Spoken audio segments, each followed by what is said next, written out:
Hi guys, I'm back. Let's do our Physicians Mutual book reading. You know we got to read that, right? This one is so wonderful. This one here, guys, is a wonderful read. Wonderful. So the first thing that I found in here, I don't want to go through the whole thing, but when I get to the next, I'm going to read to you his story, but I'm not going to read it today. But next time I come on here, I'm going to read to you his story and why he went in with these other guy, David Remedios, and they wrote this together. So let's start with some brief information I want to give you about um, Eating to Live.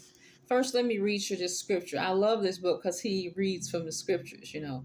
So he's Jewish. So it says, bodily exercise profits a little, but godliness is profitable for all things, having promise of the life that now is and of what which is to come. And that's Timothy 4:8. Okay. And here it talks about how he invested in these ab trainers and ab rockers and all of this rigmarole. I've done the same thing in the past. But before we get into talking about this, there's something else in here that I find is very interesting because we're in the beginning part of the book. I want to talk to you about nutrition. Nutrition, to me, is the most important thing. First, I'm going to give you the bad that he called the dirty dozen. So I'm going to give you the dirty dozen, and the dirty dozen listed here. I'm going to write them down here. Is the following 12 so-called foods are, or food ingredients are components, are some of the most popular and least healthy things you can put into your mouth. These right here. Number one is pork products. Number two is shellfish and fish without fins and scales, namely catfish, shark, and eel. Number three, hydrogenated oils, margarine, shortening, etc.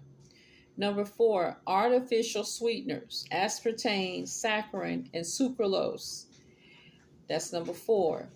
Don't use sucralose, don't use saccharin, and don't use aspartame, which is in a lot of low sugar products. This is bad for you. Number five, white flour. Number six, white sugar. Number seven, soft drinks. Number eight, pasteurized, homogenized milk.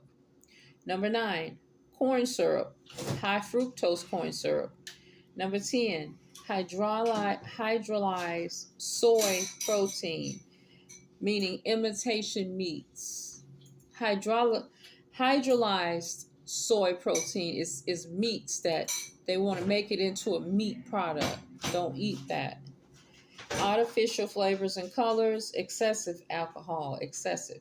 Okay, so we're going to revisit this list because I'm going to go deeper in a deeper dive with all of these ingredients. And it's going to be before the month is out. I'm going to tell you a little bit more about these ingredients because all of these ingredients are bad for you. Okay, and a lot of people eat them rampantly every day and they wonder why their health is bad, right? Okay, so the next thing I want to discuss with you here that I find very interesting is so many things here that's interesting. This right here is the top healing foods. It says the following is a list of what I call healing foods that should become part of your everyday diet. Remember, when you're eating a meal, it is best to consume the protein, fats, and vegetables first before eating any high starchy carbohydrates like potatoes, rice, grains, and breads. In other words, going out to a nice tablecloth restaurant and filling up on bread and butter before the entree is served is absolutely the wrong way to eat. Do not fill up on bread and butter before you eat your entree. Amen. Leave the bread and rice or potatoes until the end of the meal And better yet, if you're satisfied, leave them out altogether. If you get full on the main part of the meal, then all those rolls and things, you tell them to donate them or give them away. The foods I'm about to describe are your best choices for ensuring long and abundant life. Number one, fish and fish oil. Perhaps you've noticed that warehouse clubs like Costco are selling 3-pound packages of Atlantic salmon. While it's great to see more people eating the tender pink meat of this wonderful fish, most of the salmon sold commercially these days is grown on fish farms. From birth until death, the salmon spend several years lazily circling concrete tanks, fattening up on pellets of salmon chow, not streaking through the ocean, eating small marine life as they're supposed to. Feedlot salmon do not compare to their cold-watered cousins in terms of taste or nutritional value. Since salmon caught in the wild are a richer source of omega-3 fats, protein, potassium, vitamins, and minerals, purchase fresh salmon and other fish from your local fish market or health food store that is labeled Alaskan or wild caught. Wild caught fish is an absolutely incredible food and should be consumed liberally. If you aren't able to consume enough fish, you should consider adding cod liver oil to your daily diet. Cod liver oil is one of the best sources of omega-3 fatty acid out there. I'll have more to say about this extraordinary nutritional resource in the next chapter. But in study after study, cod liver oil has been acknowledged to play a leading role in the development of the brain, the rods and cones of the retina of the eye, the male reproductive tissue, lubrication of the joints, and the body's inflammatory response. I'm getting me some cod liver oil. I have some castor oil, but I'm getting me some cod liver oil too. I believe that's probably what they're putting in fish oil, cod liver oil, believe it or not.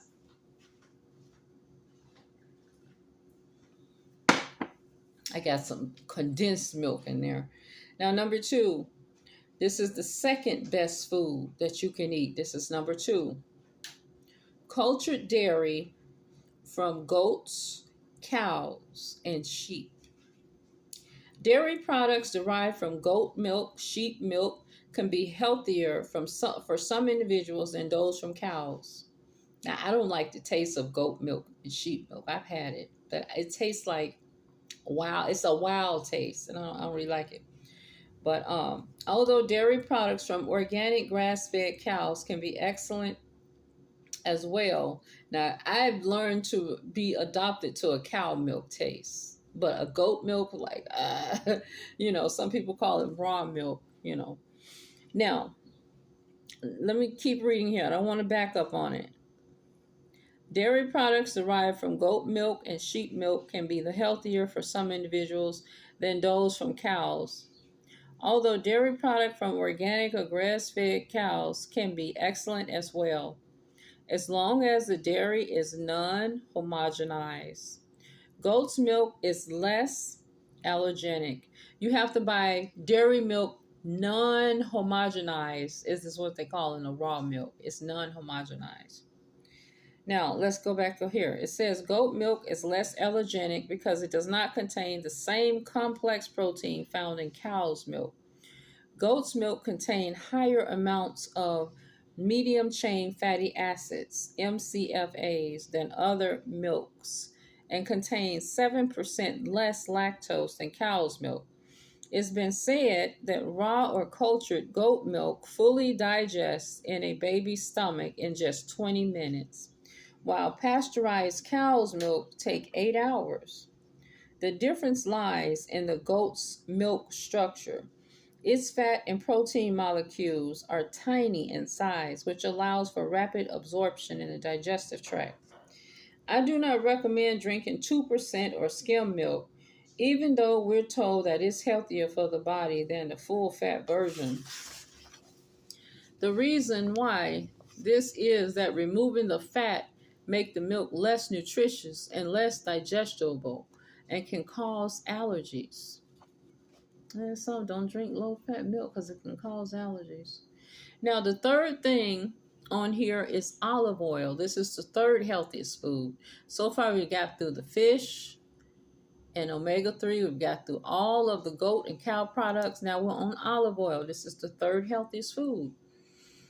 Long a staple in Mediterranean diet, olive oil is a natural juice that preserves the taste, aroma, vitamins, and properties of the olive fruit. That preserves the properties. Studies have shown that olive oil, high in monosaturated fatty acid and antioxidant, protects us from heart disease by controlling our LDL, our bad cholesterol levels, while raising our HDL, our good cholesterol levels. Researchers believe that various properties of olive oil, such as flavonoids, squalene, and polyphenols, may protect us from cancer. Flavonoids and polyphenols are antioxidants which help prevent cell damage from oxygen-containing chemicals called free radicals. I do not recommend using high-quality extra virgin olive oil in cooking, however, because certain nutrients in the olive oil break down when subjected to high heat. So you can use a regular type of olive oil for cooking. It doesn't have to be the highest grade. Now, if you get the highest grade olive oil, I would use that in another way on the body, for instance, on the hair or whatever use you need. Don't drink a little, but that cooking olive oil can be a regular olive oil off the shelf. But you get a good cold pressed olive oil that you spend some money for, don't cook with it. Use it for other things. Use it for the healing of your body, other things, because it's a good substance that you can use on your skin, your hair, things like that.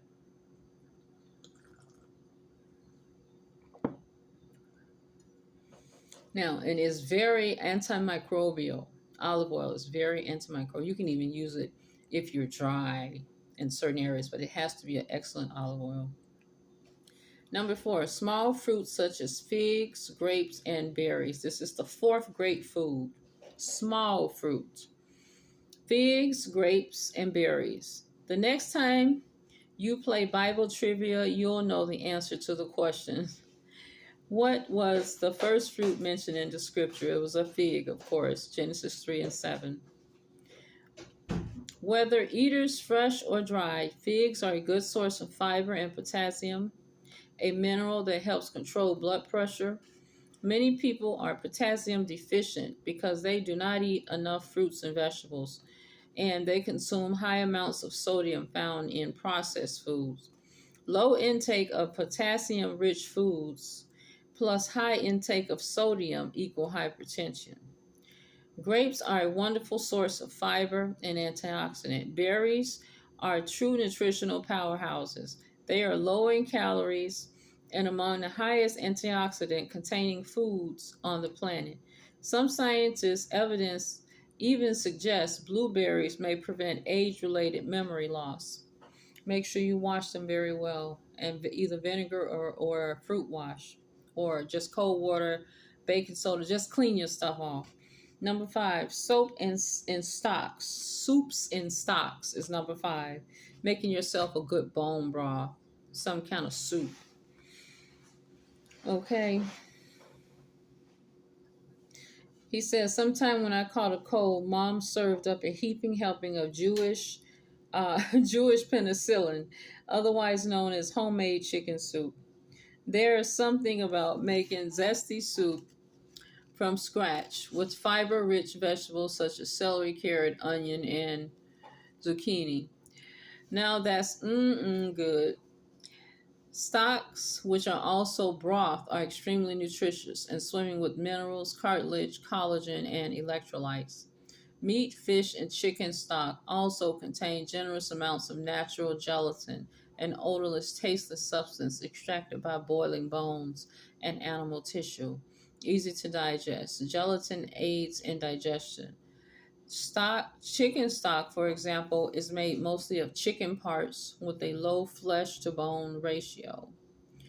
Backs, necks, breastbone produce the best stock.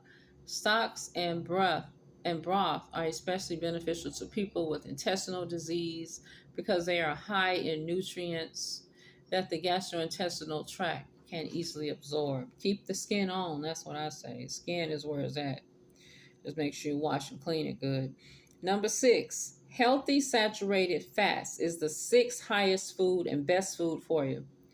For 50 years, Americans have been told to avoid fats found in butter and whole milk, even though human beings have been eating butter from grass-fed cows and other animal fats for thousands of years.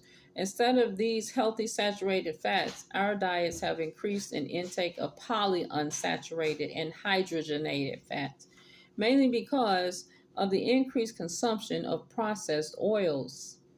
Yet the verdict is in. The rate of heart disease has steadily increased, and we have a growing obesity problem in this country. Whole milk butter produced from cattle grazing in rapidly growing grasses is loaded with vitamin A, vitamin D, and E. The reason I say rapidly growing is that the quality of the vitamins is directly related to the quality of the cow's foraging. As long as the cow have fresh, fast-growing grass to munch on, the milk will be high in vitamin content. I've already talked about the value of cooking with extra virgin coconut oil. Use it anytime you cook foods in a pan or baking it in the oven. Extra virgin coconut oil has been shown to help balance the thyroid and improve metabolic function. So keep that in mind if you're trying to lose weight. Now, all the way down to the end part of the list, number 7, honey and pomegranate. Mankind's oldest sweetener, honey, come from the nectar of flowers in nature's most efficient factory, the beehive. The Bible mentions honey or honeycomb more than 40 times. And the promised land was described to the Israelites as the land of milk and honey, Exodus 13:5.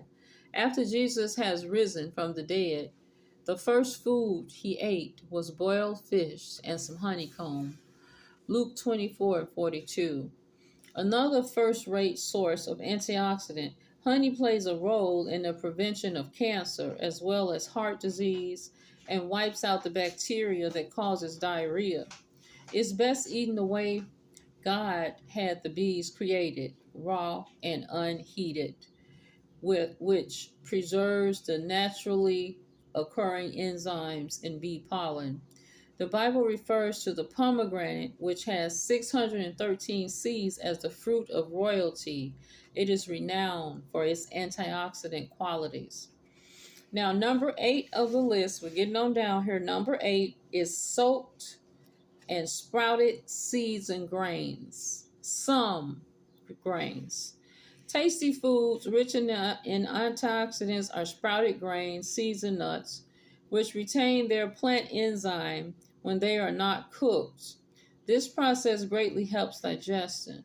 When soaked or allowed to germinate, these abundant sources of nutrients transform into nutritional powerhouses that produce vitamin C and various vitamin Bs, B2, B5, and B6. Those with wheat intolerance may want to try sprouted wheat bread because the digestive system will be more apt to accept sprouted grains. Soaked and sprouted seeds are a great part of a healthy diet. So it's best to buy, I guess, Ezekiel bread or the Dave's Killer bread. I think Dave sprouts his seeds, sprouts everything is sprouted, then baked. You want to eat something that's done right if you have to eat the grain, right? Make sure it's sprouted. And make sure you soak your nuts. Soak everything, then eat it. Eat these things, just eat them properly for your system. Number 9 on the list is cultured and fermented vegetables, meaning that you took the time to pickle your vegetables. Fermented vegetables such as sauerkraut, pickled carrots, beets, or cucumbers are overlooked. Even though they are some of the healthiest foods on the planet, raw, cultured, or fermented vegetables supply the body with useful organisms known as probiotics, as well as many vitamins, including vitamin C.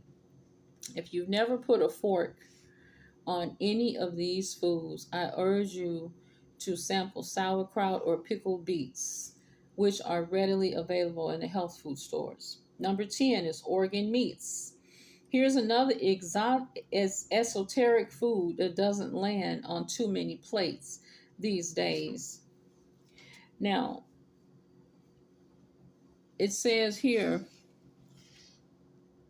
liver heart contains too many toxins. It says it contains too many toxins, but I concur that fear. But consuming liver from organically raised grass-fed cattle, you can't buy it from anywhere. It has to be organically raised if you're going to eat an organ meat.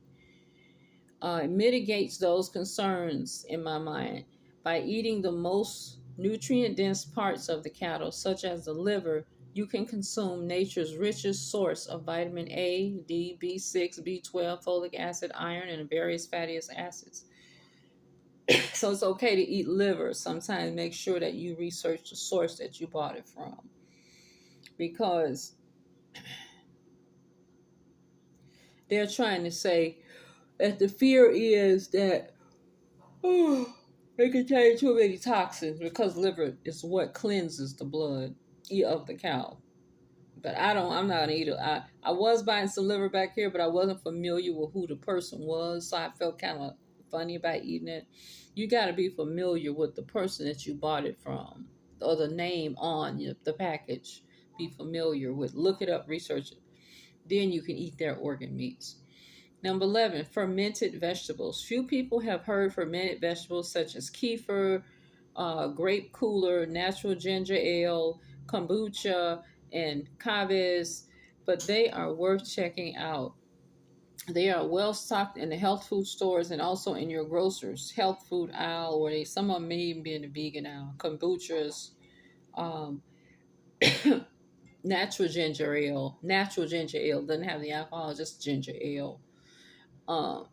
They can even be made at home. These beverages contain lactic acid and supply beneficial probiotics, enzymes, and minerals to the digestive system. Fermented beverages relieve constipation problems, cleanse the colon and gallbladder, aid in the relief of arthritis, and promote overall well-being. Number 12 is green vegetables.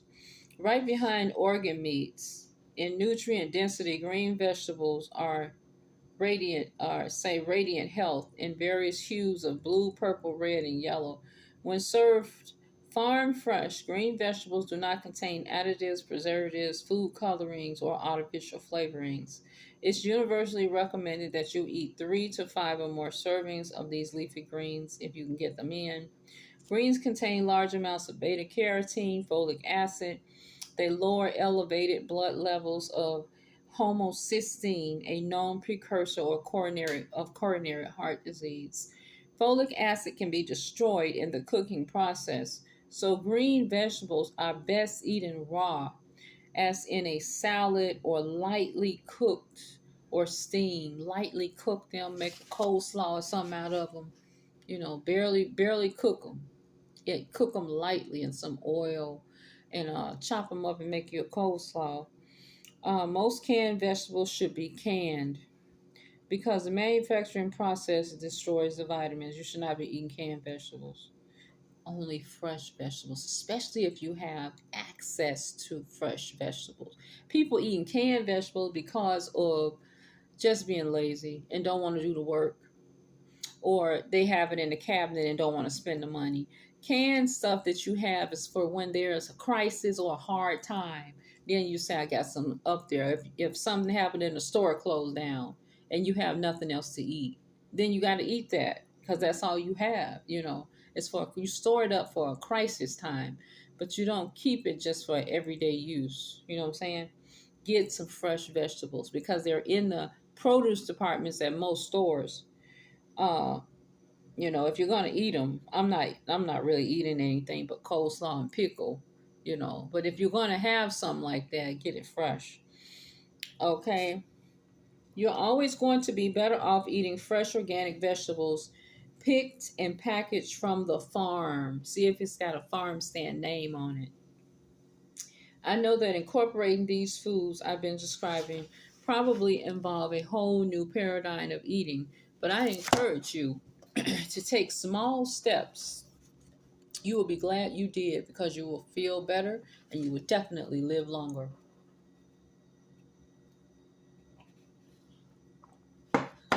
Organic is the way to go. The Great Physicians RX Health and Wellness is to consume fresh organic vegetables without pesticides, herbicides, fungicides, and healthy soil. If we're talking about food from animals, this means raising the animals the way they're supposed to be treated because the health of the animal is intricately related to the health of the meat, egg, or milk it provides, which in turn is related to our health. So when you're buying organic, that farmer, he took the time to make sure that those cows were grazing properly and they were well taken care of. Even though you hate to say goodbye to your friend, he's like, let's keep, I'm sure they got some they keep that they don't get rid of, and some that they say, okay, we're grazing these to sell. Some that we keep over here to the side because they're our buddies. We can't get rid of them. So, get organically, use Organic Valley. That's what I like. Organic Valley has superb milk and cheeses and things like that. I don't know if they have cheese, but I know that they have yogurt, milk, and I haven't seen them with eggs. Vital Farm has the eggs, but Vital Farm's organic eggs are so expensive, but they are very good eggs. So I've been buying a knockoff brand. His neighbor is still selling brown eggs, but they're a little bit cheaper than Vital Farms. But when I get a little money, I get Vital Farms. So anyway, it says here, let me keep going. Regarding the consumption of meat in your diet, I strongly urge you to eat meats that are organically raised or designated as grass fed or at least free range. With these animals are fed grasses supplemented with organically grown grains, they lead healthy, happy lives and eat the food they were meant to eat. I strongly believe there are meats that you shouldn't eat. The meats that God called unclean in Leviticus and Exodus. I'm talking about pork, shrimp, and lobster. The name of three of the most popular foods in America. You may be scratching your head and saying, are you kidding me? Give up BLT sandwiches and scampi with pasta? That's exactly what I'm saying. Even if you have a fondness for fried catfish, shrimp, gumbo, black-eyed peas seasoned with ham hock, God, in his infinite wisdom, then beat around the burning bush when he directed Moses to tell the Israelites of all the animals that live on the land. These are the ones you may eat. You may eat animal that has a split hoof completely divided and that chews the cud. Leviticus 11:2-3. Examples of these types of animals are cows, goats, sheep, ox, deer, buffalo, and other wild game. Here are some other points that the Lord made in Leviticus. The camel, though it chewed the cud, did not have a split hoof, making it an unclean animal. Badgers, rabbits, and pigs fit the same description. You must not eat their meat or touch their carcass. They are unclean for you, the Lord said in Leviticus 11:8. And I ask God to forgive me because of my diet. I have been dependent on pork greatly, and I'm going to pray about that. Birds or fowl that are flesh, like vultures, were unclean, but birds that pecked on insects and grains for food, like quail or dove, were clean. Hard shell, crustaceans such as lobster, crab, or clam were to be avoided, as well as some smooth-skinned species such as catfish and eel. Fish that could be eaten were ones with fins and scales like trout, snapper, and grouper. Too bad. My son loves those crabs and things like that. They look like a big bug on a plate. I can't stand them. But I would get them and I would be in the sink like trying to get them prepared, cook for him. And he loved them, but he won't be getting them now. It says, I recommend that you read Leviticus 11 and Deuteronomy 14 to digest the full flavor of what God said about eating clean versus unclean animals. His categorizations are elaborate and leave nothing to chance. But the main reason why God labels certain animals, birds, and fish unclean is that they are scavengers, bottom feeders, mobile trash compactors. So whatever's on the bottom of that ocean, that's what they're eating. They're eating the dirty stuff. It could be poop. They ate it. You ate it too. Okay? Consider how we look at pigs, for instance. Hog producers call pork America's other white meat, but they sure don't call them swine because that conjures up images of dirty snout pigs standing knee-deep in muck and their own excrement. Yet there is another reason why God forbade the Hebrew people for putting bacon on top of their cheeseburger, and it's because he knew something about a pig's physiology, which makes sense since he created the pig. Pigs have a simple stomach arrangement. Whatever a pig eats goes down the hatch, straight into the stomach, and out the back door in 4-hour matrix. As far as their diet goes, well, let's just say that pigs are barnyard animals famous for eating any swill thrown their way. They feast on slop and whatever else they can find under their muddy feet, even the carcasses and body parts of other pigs. To give you a word picture demonstrating how pigs will eat anything, I heard a story about a pig farmer who staked 10 pigs in individual wire cages on top of one another.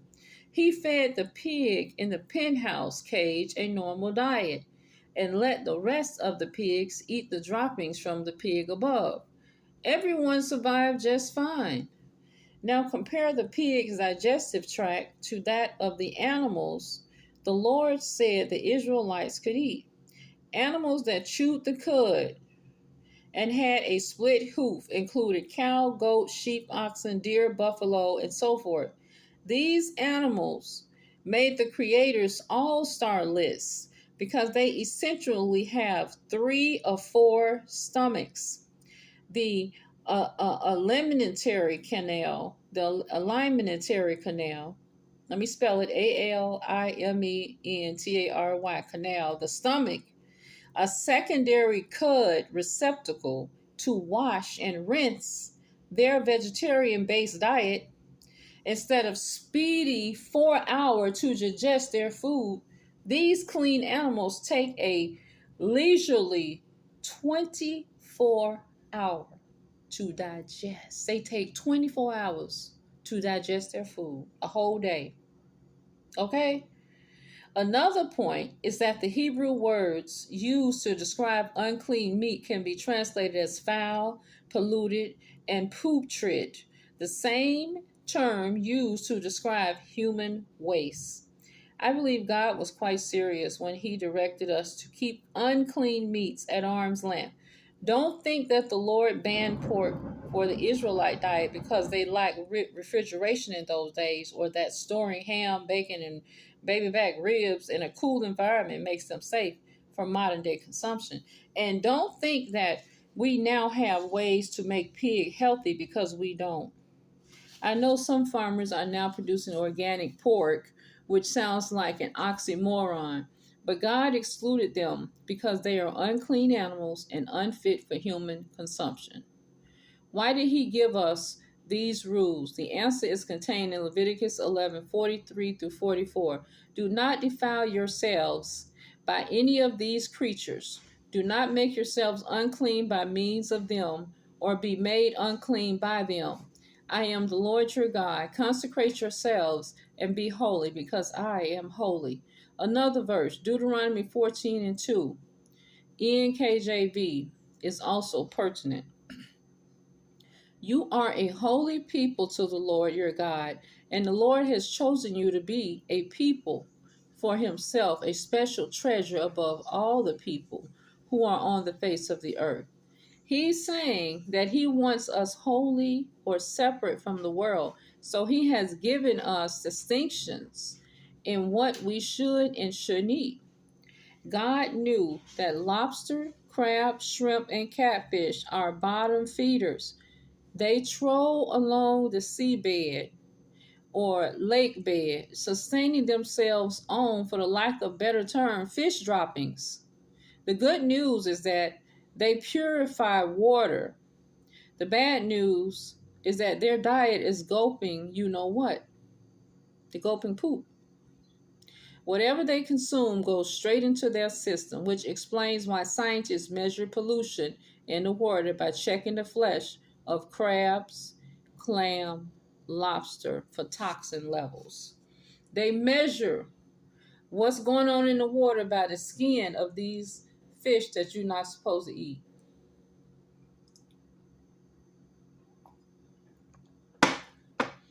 Now he's going to go in on provoking controversy about what happened. My video is getting long, but let me read this to you. I'm going to read this to you when I come back, because what I want to tell you is about the dream. He mentions it here about the dream that was had about the wild animals and why people say they can eat pork. He mentions that here. I forget where the page is, but I'm gonna pick this up right where I left off on this page 35. Provoking controversy will be next, but I'm at 37 minutes. I'm gonna fold this. When I come back, we're gonna talk about more about these pork that you can't eat, and you're probably unhappy about it. Now, I'm gonna lead you into some functional exercises. He shows in the book how he had to change his exercise routine into some functional exercises. So we're going to be doing about 6 or 7 of those today. All right, thanks for joining me.